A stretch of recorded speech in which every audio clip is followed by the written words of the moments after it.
Hey folks, welcome to Yahoo Sports. I am Kevin Ioli. UFC Vegas 50 was an incredible show on Saturday at Apex. A lot of finishes. I think there were 9 finishes out of the 14 fights, a lot of really good fights. This man had a very good finish, but you know what? It wasn't even the finish that why I'm talking to him. Khalil Rountree Jr. had a second round TKO of Karl Roberson. If you saw that, you saw how violent it was. It was an incredible finish. But that speech in the octagon afterwards was really something. We will get into that, but first let me say hello to Khalil. Khalil, good to see you. Thank you for having me. It's nice. Good to see you too. I appreciate you being with me. First of all, let's talk a little bit about that win, because for people who missed it, they missed a good one. You knock Roberson out in the second round, and you're really that body kick. I mean, I thought was just the coup de grace. But can you take me through the finish? Yeah. So I think he was definitely everything that I had expected. From a skill standpoint, I knew that he was going to be fast, not so easy to hit, and that the first round it was really hard to kind of get my range because he hit me with a couple punches that it kind of stunned me a little bit. So I knew second round that I'd have to put a little bit more of the pressure on, and I started to just inch a little bit closer, which ultimately landed a pretty nice right hook. Everything after that was kind of just like survival instinct. It's not like I practice, you know, body kicks and things like that, to grounded opponent or anything like that when I'm practicing. But yeah, I think that was just like a mixture of just instinct and survival mode. Have you had a chance to watch it back? Because I mean the kick was perfectly placed, and I mean I think if you hit him with that kick, even when he wasn't hurt from a right hand, that he that would have finished the fight probably. Have you seen that and been able to take a look at it? I've seen a few of the highlights that were posted, and when I look at that, I do know that um, I was looking at his body when I threw the kick. So it wasn't just like just throwing a kick, to the guy that's down. I knew that I'm still very aware of what's happening, although my emotions might be really high. So yeah, I knew where I was aiming, and just pretty happy that it landed where I wanted it to land. Um, and shout out to him because he's still He didn't. got up from it. You know what I mean? Pretty He still, amazing. still stood Tough up. guy. Yeah. No doubt. Well, I mean, as amazing as that moment was, as amazing as that finish was, I thought that your interview with Paul Felder in the Octagon really was the big moment of the night. And, a lot of people don't know fighters and everything that they go through and whatnot. And you had mentioned in the Octagon that, you had depression, that you considered suicide. At one point, you weighed 300 pounds, a lot of bad things going on in your life. What made last night the time for you to speak out and talk about that? And you have a big audience, obviously, at that point. But sort of walk me through how you decided to share that. So this fight camp, uh, I had a lot of time alone. My girlfriend, we had a talk and discussion, and she actually encouraged that I come to Las Vegas to train for this fight and be alone and have more time to focus. One thing I really didn't expect is how much I would be in my thoughts during this training camp. So I was literally either at home or at the gym. There was nothing else that I did. I stayed as focused as I could be, and that really gave me a lot of time to reflect internally and question, like, why am I doing this? When nerves come up and Right. you know just normal life stuff, I start to question, like, why am I doing this? What motivates me? Why do I want to win? What uh what impact can I make? I keep a Time magazine of Muhammad Ali open at all times. I have the only photos I really have in my house are like of my father, a couple of my fights, and the rest is like Muhammad Ali stuff. You and me And both. I'm going to show you something, dude. Look at this. Yeah, amazing. And I have them on that wall too. So we're the same. So Muhammad Ali inspires you, and he was a guy that obviously, you know, when he was in his prime, you know, maybe didn't get the credit for being the human being that he was, but you know, we saw later, you know, what he did and the humanity that was in him. Absolutely. I mean, he got a Medal of Peace from the United Nations. You know, he got to meet Dalai Lama. His story is going to live on forever. And you know, one thing about him is, yes, he was an amazing fighter, but he was also a genuine human being. Right. And so, you know, my father actually in the past, before he passed away, and in his youth growing up, um, had moments of being with Muhammad Ali and helping him with bodyguard stuff. So it was really just like a lot of time to reflect, and just I remembered why it is that I do what I do and why it is that I fight. Sure. And I thought that you know, it would be nice to be able to at least share that and give a reminder, or just, you know, sound the alarm for the new followers that, you know, yes, this is who I am. I'm the fighter, but you know, this is who I am, and I want to share who I am with the people. Yeah, I mean, and you know, you talked about, you know, when you were 300 pounds, you felt like you might want to take your own life. And obviously that's a huge, mental health is a huge problem in society today. And we have a lot of people. And I think it was important for you to do that because we don't have a lot of high level professional athletes that people look up to. And you say they have everything going for them and all's right for them. And in my world, it's not like that. And here you are, a guy that, you know, on top of the world, you're fighting in the top organization, one of the best fighters in the world, and yet you went through that. So can you take me, like, when was how old were you when when you battled this, and how did you get yourself out of it? I guess that's the real important part of the story. Um, so when I'd say when I made the big life turn and started to train in MMA, I was 19 years old, turning 20. I started my first MMA session at 20 years old. So up until then, you know, growing up, I had dealt with I'd call it trauma of knowing that my father was murdered, knowing how it happened, seeing the struggle that it put my family through, my mother through, um, and then also just thinking about how that affected me as a child and as a boy, and how I got through life, and just the things that built up from being bullied, from not fitting in, to, you know, so many, you know, layers and levels. And when I was up to 19, um, you know, that's like I'm becoming a man. I've graduated high school. And that's kind of that portion where like people are going to college, or you know, things like that, and I'm just like, I have no dreams, I don't know what I'm doing. You know, my health was terrible. Smoked 2 packs of cigarettes a day, Oh my God. only drank alcohol, or like or soda. Um, I didn't drink water. You know, it was very, very, very just toxic type of lifestyle, and I knew that it was killing me. I knew that it was. I could feel it. Even Uh, at that age, you were that aware. I've always been an introverted guy.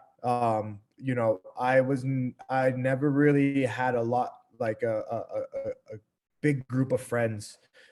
More of my friends were the kids in school that like skateboarded, or we'd just like play guitar in the garage, and we were kind of more of the like, you know, like the outcast kids in a way. You know what I mean? And those are the people who I connected to mostly, because we just had this, you know, this like inner stuff that we didn't really want to let out. We'd rather just kind of keep to ourselves and kind of and shell up. So um yeah, that was just a collection of everything until, yeah, I was about 19, and I had a health scare. I remember one night I felt like my heart was going to stop, just due to all of the bad stuff that was happening. And thankfully my brothers were both athletes, but one of them at the time was just getting interested in MMA. And if it had not been for him, you know, watching it on television, I probably would have never, you know, really been interested in, you know, wanted to kind of take a different route, or go in a different way. So there's a lot more depth to the story, but in short, yeah, that would be And when you're at your low point, Khalil, was there anybody in your life, or was there anybody you could reach out to that was able to help you, or was it just, did it all come from within? Um, I've always had people in my life who've loved and supported me and have always championed me. I think my mother has always held me high. My brothers have always held me high. Most of the people in my family have always held me high, but I really think that a lot of the damage came from just like not having my father and knowing how important of a man he was for everyone. Every story I ever heard of him was a great thing. I remember when I was a kid and being at his funeral, and there was, they renamed the street that he grew up after him, and there were people everywhere. And, I was like, wow, this guy must, like just thinking that. So in a way, just being so young and feeling like that was taken from me, I could never connect to the people who would champion me, and who'd tell me like good things. It just, there was always this like internal like piece that was missing, and almost like a self-sabotage in a way, feeling like, I didn't deserve anything good, and really feeling like, my father's fate is my fate, and just really like took on a lot of heavy perspective at a really young age. Mm, that's Yeah. really. Now, if I remember correctly, wasn't your mom the one at the Ultimate Fighter finale that was yelling and screaming the whole night, and she put on a show herself? Yeah, she was screaming. The crazy thing too is my mom, she likes that I fight because I've found something finally that kind of changed my life. But she doesn't like to watch. She usually watches after when she knows the result. But the week before the fight, we talked, and she told me something. She's like, for the first time since you've been fighting, I don't feel nervous at all for this fight. She's like, Oh, and I'm going to watch it live. And she's like, I'm fully confident in you. And I've seen the change in you that you've made throughout this camp, and so much growth. And she just gave me so many encouraging words. And that's on another moment when I knew like I'm doing this for my parents. Like this one's dedicated to my parents for just all of everything that they've done for me and everything that they've seen in me. Let me let that out fight night. I just want to tell you right now, I'm doing a really good job because I want to cry listening to it, and it's amazing the family you had and the story you have. I wonder, like, what was it like last night? Did you get a lot of messages, like, because and the people that I spoke to, right? When I was listening to your speech in the ring, and as I said, I was off, so I wasn't at the octagon. I'm listening to it. I'm getting texts from people. Are you listening to this speech? This is amazing. And then I called UFC PR to set up the interview with you. And the PR person, Dave Lockett, I spoke to immediately, that's what he was saying about it, that speech was incredible, and blah blah blah blah blah. So I have to imagine people reached out to you, and did you have a lot of response to what you did last night? This is the most feedback that I've gotten in my 12 years of fighting. I am still getting messages and emails, and it is it is wild. It's really, really cool. I feel like I've finally broken through this like layer of like the next chapter, Yeah. so I've gotten a lot of people reaching out, and now I feel like I can finally be myself. Like people don't just see me now as this crazy MMA fighter. Now people see the human side to things, and it's really cool. But yes, there are a lot of messages, and I'm not really sure how to handle everything right now. So yeah. Yeah. It's good. I guess it's good in a way that, it was a fighter that did it. Because as I said earlier, I think a lot of people look at you guys as the alphas of all alphas, and these guys don't have any problems. It's everybody else that has problems. And the fact that a guy that scored a dramatic knockout like you did, and a big, tough guy like you are, also had problems, and is man enough and brave enough to admit it. And I think a lot of people have those problems and don't have the courage that you had to do that. And so, congratulations to you for doing that as well. I appreciate that. Yeah, I think it's something that's important. and that I would love to continue to speak about in the future, and even continue to study myself. And yeah, there's not a lot of room for emotions in the world for men, and just a place for us to like open up and be brothers in a way of, where we can just accept each other's emotions. Most men in the world, we have our wives for that, Sure. and some don't even have that. And though that's like our safe space to really like open up, but nothing feels better than having like a pack of brothers that know each other's struggles, and can also give each other courage and lift each other up. And I think that would be something really cool to start to open up, and if I have to be the example on what that looks like, then so be it, because I think it's an important thing. I don't, know if it's probably been too soon, but have you considered like a book or doing a speaking tour? There's a boxer. He didn't make the U.S. Olympic team, and he tried a number of times. He now goes by Cam Awesome, and he's a motivational speaker, and he's kind of done a lot of the stuff that that you did and you talked about. So, and he's making a career out of that. But have you thought about writing a book about your experiences, or how you can take the motivational moment you had last night and make that into a movement?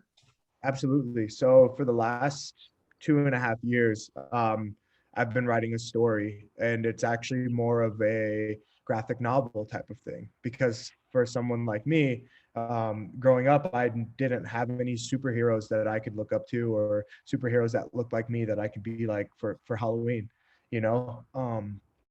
And so, yeah, I started writing a story a couple years ago.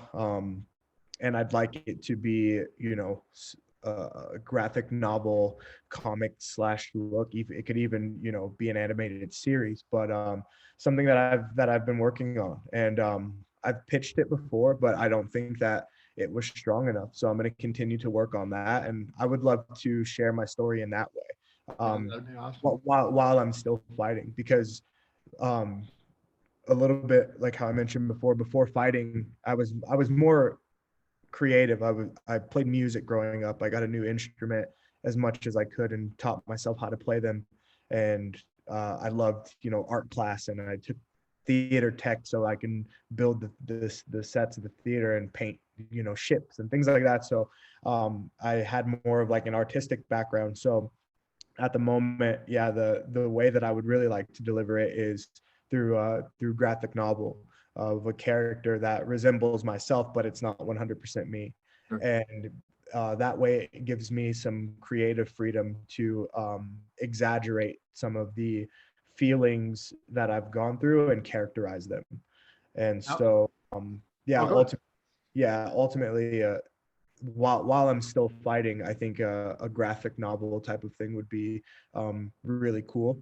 And then obviously, like later on down the line, as I continue to have more experiences, I'd love to have some type of book or autobiography, or something like that along those lines. Really good. Well, let's finish up by talking a little bit about what's going to go on in your fight career. And you said something I guess a lot of people might have missed because the emotion of the moment. And you said, I didn't want to tell my story when I was champion, right? And, like, so in other words, a lot of people sometimes they only look at the top 2 or 3 guys and say, okay, these are going to be the people that are champions, right? But the UFC collectively is a group of the best fighters in the world. You obviously believe that you're so good enough to win that title, and certainly based on that fight last night, that would show that. But like, how do you look at where you are in your career, and how do you make that next step professionally to get to the next level?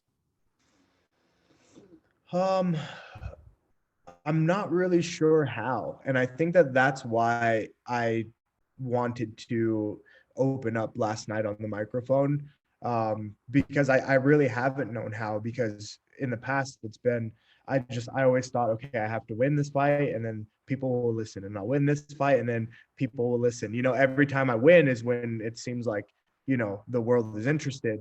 But then I think there's another guy who's been putting the same amount of work in, 8 to 10 weeks, 12 weeks, however long it is, blood, sweat, and tears, just didn't get the result. And it kind of brings you down, right? Right. So in my mind, I'm like, you know, if I lose, then I don't get a chance to let my story out or, you know, continue on doing what I'm doing. Although I'm doing the same job, I'm still fighting, Right. you know. So like I said, I'm not really sure how just yet, but I know that I'm really open and willing right now to make that next step professionally, whatever that may be. I hope that answers the question. Well, when you see somebody like Glover Teixeira, who was there last night, I'm not sure if you got a chance to talk to him, Yeah, the light heavyweight champion, right? He wins the title after 40 years old. You're a veteran of the sport now. You've been around, as you mentioned, 12 years, so you've been around a long time. Is that motivating for you? The fact that you don't have to be 25 and in the middle of your prime to be able to win a title, and you can see somebody like Glover improve late in his life and late in his professional life and become a champion. it's very inspiring. And actually, Glover and I are pretty close. We were having a really good conversation during the weigh-ins. I think that it's very inspiring to, especially what he was saying is, you know, it took for him to really, he told me this, it took for him to really start to embrace the moment and not think about the wins and not thinking about being a champion for him to get this, like, this win streak. And so, you know, whether you're 25 or 40, I think that's a really cool outlook to have. And it's very inspiring. Right. Um, yeah, I think it's very inspiring. Well, we look forward to seeing the rest of your journey, and I certainly look forward to reading whatever you put out or watching whatever you produce. Congratulations on a great win, and even more on a inspiring motivational speech afterward. Thank you so much. It's been a pleasure. Thanks, Khalil.